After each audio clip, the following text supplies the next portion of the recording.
Открит бе барелеф на казахстанският национален герой Абай в България.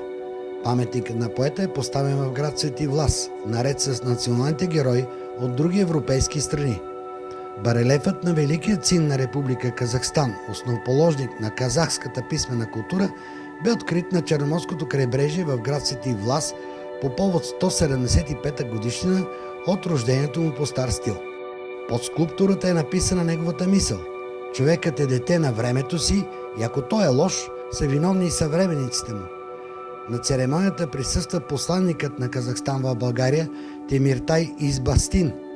Паметникът е дело на фондация Българска памет Братя Диневи. Фондацията е финансирала множество културни начинания през последните 30 години. Сред тях е уникалната алея на героите, където са създадени и поставени барелефите на герои от различни държави, на българските Васил Левски и Христо Ботев, на унгарския поет Шандор Петьофи, на немския поет и драматург Шилер и други. Предложението да се постави паметникът на Абай дойде от страна на посланника на Казахстан в България Темиртай Избастин и на казахската общност в Свети Влас. Една от историческите тези гласи, че нашите предци, прабългарите, са дошли в Европа от Централна Азия.